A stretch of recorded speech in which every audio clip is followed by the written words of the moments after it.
आप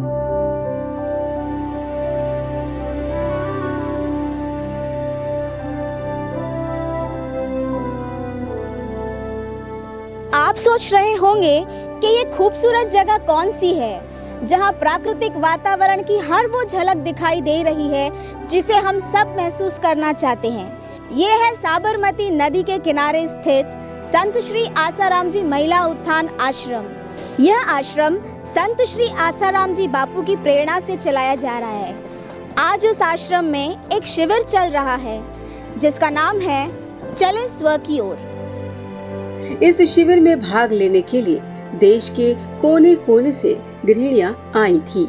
ये वो महिलाएं हैं जो दिन भर पूरे परिवार का ख्याल करते करते स्वयं को भी भूल जाती हैं। ऐसी कर्मठ बहनों के लिए संत श्री आसाराम जी बापू ने पिछले कई वर्षों से ऐसे शिविर चलवाए हैं जहां ये बहनें अपने आप से मिल सके। इन शिविरों का उद्देश्य बहुत ही असाधारण रहा है।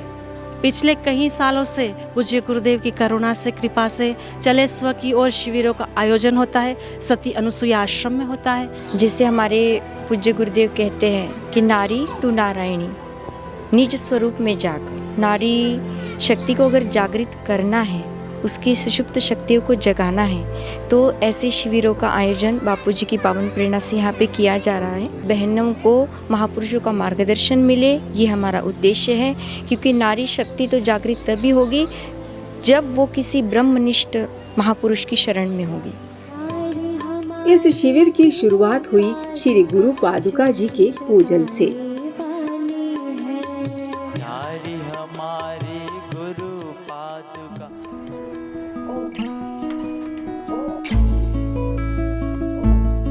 पूरे घर की धुरी कहे जाने वाली बहनों का शारीरिक व मानसिक तौर पर स्वस्थ रहना बड़ा ही जरूरी है। इसीलिए इस शिविर में इन बहनों को योगासन व व्यायाम का भी अभ्यास करवाया गया।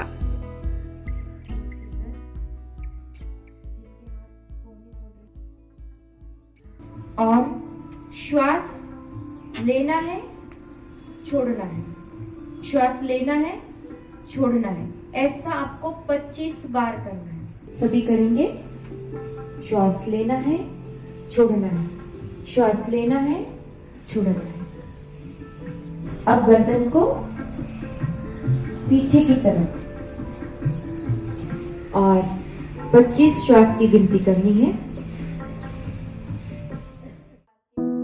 इन्हें समझाया गया कि प्राणायाम क्यों व कैसे करना चाहिए। हमारे बापूजी कहते हैं कि प्राणायाम हर साधक की साधना को निखार देता है, लेकिन प्राणायाम सही समय पर सही तरीके से करना बहुत ही आवश्यक होता है। प्राणायाम एक ऐसी साधना है जो हमें हमारे लक्ष्य तक शीघ्र अतिशीघ्र पहुंचाती है।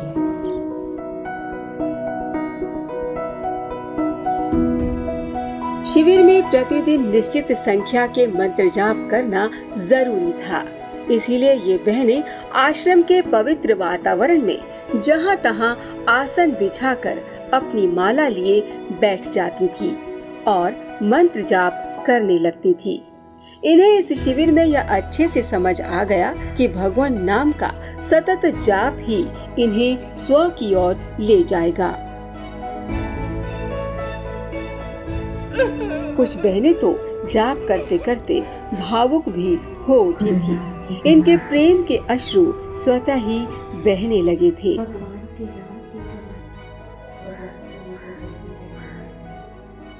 शरीर की हिलचाल का इन बहनों को ध्यान का भी अभ्यास करवाया गया।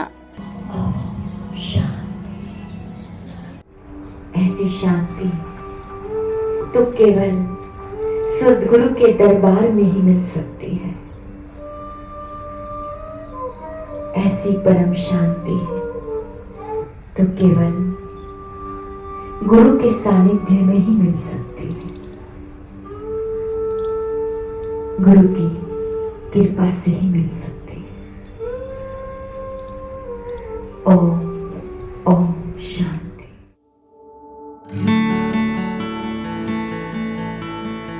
और ये है आश्रम का सबसे अहम स्थान बड़ बादशाह, जिसे मनोकामना वृक्ष भी कहा जाता है। इसके फेरे करने से मनोकामना पूरी होती है।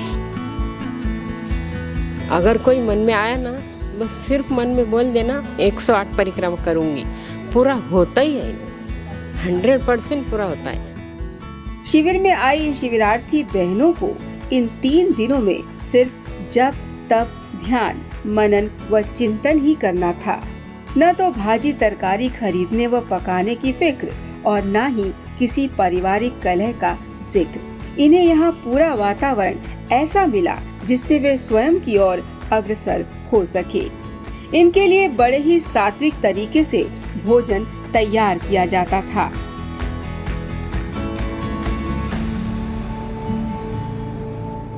भोजन प्रसादी के समय श्रीमद् भगवत गीता के 15वें अध्याय का पाठ किया जाता था।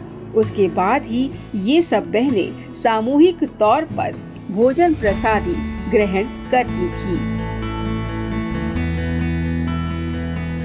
इस 3 दिवसीय चले स्वकीय शिविर की खूबियां जितनी गिनाई जाएं उतनी कम है। यहाँ बहनों की केवल आध्यात्मिक उन्नति हो इतना ही ध्यान नहीं रखा गया, बल्कि उनके स्वास्थ्य का भी बखूबी ध्यान रखा गया।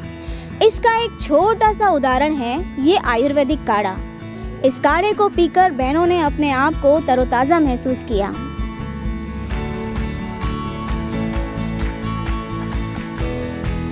इनकी पाचन शक्ति दुरुस्त रहे, इसके लिए इन्हें शिविर में एक बार पंचगव्य का भी पान करवाया गया।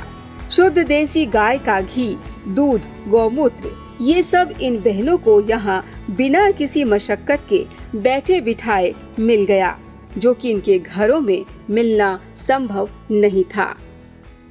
शिविर में आई बहनों को शिविर में क्या क्या मिला और बापूजी ने इन्हें क्या क्या दिया, रह रह कर ये बहनें अपने विचार, अपना अनुभव यहाँ साझा किया करती थी। यहाँ हमें सुबह से लेकर शाम तक की पूरी दिनचर्या बताई गई। सूर्य को जल देना, तुलसी को जल देना और अपना खुद का विकास किस तरह से करना है, पूरी बातें जो कहीं भी नहीं सीखने को मिलती वो मुझे यहाँ सीखने के लिए मिली है। आश्रम के वातावरण में आध्यात्मिक उन्नति सहजता से ही हो जाती है। शिविर में आने के बाद हमें छोटी छोटी ऐसी चीज़ें सिखाई जाती है। व्यायाम सिखाया जाता है, प्राणायाम सिखाया जाता है, कैसे लोगों को जीना है वो सिखाया जाता है। बाहर में जैसे हमारा मन अशांत होता है, यहाँ पे आने के बाद पूरी तरह से हम शांत हो जाते हैं। अपने क्रोध पे कैसे नियंत्रण करना है और अपना स्वास्थ्य का किस तरह से ख्याल रखना है, ये सब बातें यहाँ पर सिखाई गई। इधर जाते उधर जाते कभी सो की ओर चलना होता ही नहीं, तो यहाँ आने पे थोड़ा सा समय मिला खुद के लिए, थोड़ा सा बहुत अच्छा लगा। यहाँ आने पे ऐसा लगा कि अपन मायके में आ गए हैं फिर से। जो प्रसन्नता हमें बापूजी के आश्रम के इस शांत वातावरण में मिलती है वो कहीं और मिलना संभव ही नहीं है। सुबह शाम प्राणायाम किए जाते हैं, जो ध्यान भजन, उससे हमको बहुत ही आनंद आता है। एक गृहिणी को किस तरह से रहना चाहिए, भोजन व्यवस्था कैसे होनी चाहिए जिससे हमारा परिवार, हमारा समाज सब स्वस्थ रहे, इस तरह की मतलब काफ़ी चीज़ें बताई जाती है। शिविर के अलावा मैं अनुष्ठान करने के लिए भी इस महिला आश्रम में आती रहती हूँ। यहाँ का वातावरण बहुत ही सकारात्मक है। मैं जॉब करती हूँ, मैंने बाहर की और यहाँ की दुनिया को बहुत करीब से देखा है। बाहर का माहौल कुछ इस तरह से है कि आजकल के जो यंगस्टर्स हैं, लड़कियाँ, युवा पीढ़ी हैं, उनका बहुत डाउनफॉल हो रहा है। वो पतन की खाई में जा रहे हैं, व्यसन करना, गंदी गंदी आदतों में जाना, वो इस प्रकार का जीवन जी रहे हैं। पर ये बापूजी की कृपा ही है और जो बापूजी के संस्कार ही हैं जो बाहर हमारी इस माहौल में भी रक्षा करते हैं। मैं गर्व से कह सकती हूँ मैं बापूजी की शिष्या हूँ। मैंने हर स्तर पे अपने जीवन में उन्नति देखी है, चाहे वो मेरा करियर रिलेटेड हो, चाहे जॉब रिलेटेड हो, चाहे मेरी आध्यात्मिक उन्नति हो। मैंने अपने जीवन को उन्नत किया है बापूजी के संस्कारों के द्वारा ही। मैं परम पूज्य संत श्री आशाराम जी बापूजी, इनका बहुत ज़्यादा शुक्रिया अदा करती हूँ कि जिन्होंने इस तरह की शिविर का आयोजन किया है।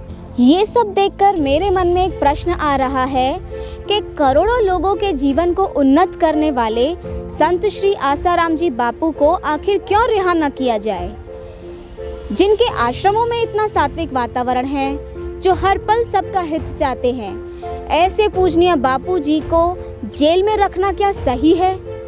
आप भी इस प्रश्न पर विचार करिएगा। गुरु भक्ति कैसे बढ़ाएं? क्या होती है गुरु भक्ति? ये सब इन शिविरार्थी बहनों को एक लघु नाटिका के जरिए समझाया गया, जिसका इन्होंने खूब आनंद लिया। गुरु की शरण प्राप्त करके सहजो गुरु भक्ति में तल्लीन रहने लगी। एक बार सहजोबाई ने गुरु चरणदास जी से घर पधारने की प्रार्थना की। गुरुजी ने स्वीकृति दे दी। सहजो अपने गुरुजी के स्वागत की तैयारियों में लग गई और उनके आने की राह देखने लगी।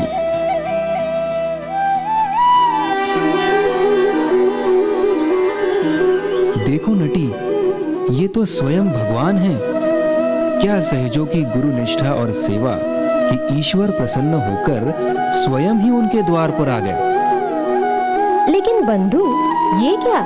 भगवान को अपने सामने देखकर भी सहजों के मुख पर कोई आश्चर्य नहीं। सहजो, तुम कहाँ खो गई? मैं स्वयं चलकर तुम्हारे द्वार पर आया हूँ तुम्हें दर्शन देने। क्या तुम्हें मेरे दर्शन से कोई प्रसन्नता नहीं हुई? प्रभु, ये तो आपकी अहेतुकी कृपा है कि आप मेरे आंगन में पधारे, पर क्षमा करिएगा भगवान, मुझे आपके दर्शन की कोई कामना नहीं थी। मेरे पास तो मेरे सद्गुरु हैं, मैं उनके सिवाय किसी अन्य की कामना ही कैसे कर सकती हूँ? लेकिन सहजो, अभी तो मैं स्वयं परमात्मा तुम्हारे सामने खड़ा हूँ। प्रभु, मैंने तो आपको अपने सद्गुरु में ही पा लिया है। मेरे सद्गुरु तो सर्व समर्थ हैं। मैं परमात्मा का दर्शन करना चाहती भी हूँ तो केवल अपने सद्गुरु के रूप में। मुझे आपके दर्शन की कोई अभिलाषा नहीं है। ओ, तो ये कारण है कि सहजोबाई विश्वनियंता के दर्शन की भी अभिलाषा नहीं रखती, क्योंकि उन्हें पूर्ण सद्गुरु की प्राप्ति हो गई है। उन्होंने गुरुर ब्रह्मा गुरुर विष्णु गुरुर्देवो महेश्वरा इस श्लोक का केवल उच्चारण ही नहीं किया, बल्कि उस पर अमल भी किया है। उनके हृदय में गुरुदेव के प्रति एक निष्ठ भक्ति है। सहजो समझ चुकी है कि ब्रह्म स्वरूप सद्गुरु के अलावा भवसागर से पार करने का सामर्थ्य और किसी में भी नहीं है। शरद पूर्णिमा के अवसर पर गरबे का भी इन बहनों ने खूब आनंद उठाया।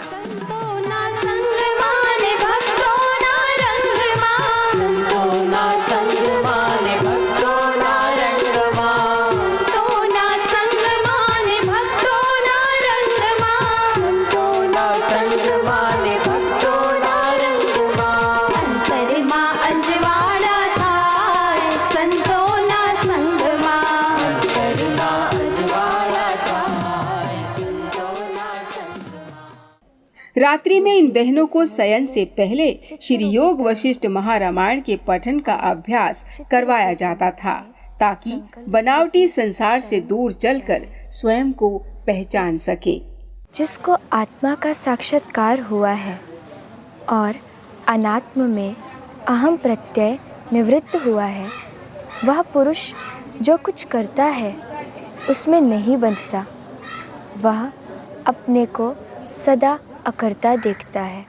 हरे कृष्ण हरे राम राधे गोविंद। हर दिन कीर्तन करना इस 3 दिवसीय शिविर का अहम हिस्सा रहा।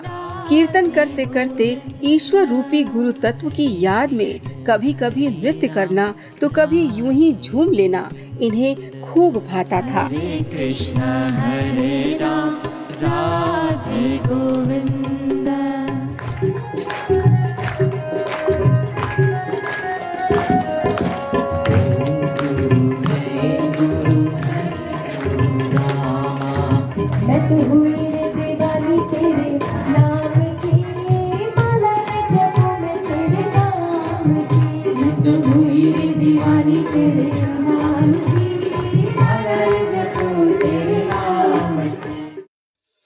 यहाँ पूरी दिनचर्या की समाप्ति आरती से होती थी।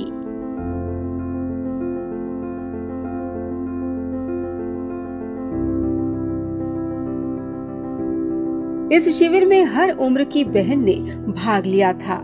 यहाँ की हर गतिविधि का एक ही ध्येय रहा कि किसी भी तरह स्व की ओर चल पड़े। कभी कीर्तन, कभी नृत्य, तो कभी लघु नाटिका। ये सब साधन थे ताकि साधक साध्य तक पहुँच सके। देखते ही देखते 3 दिन कैसे बीत गए पता ही नहीं चला। लेकिन इन बहनों ने गुरुजी के खजाने से खूब बटोरा और हंसते खेलते सीख गईं कि स्व की ओर चलना क्या होता है।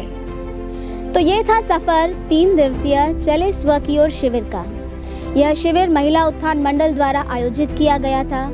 महिला उत्थान मंडल आए दिन ऐसे शिविरों का आयोजन करते रहते हैं। यदि आप भी इन शिविरों में भाग लेना चाहते हैं तो आप हमारा संपर्क कर सकते हैं।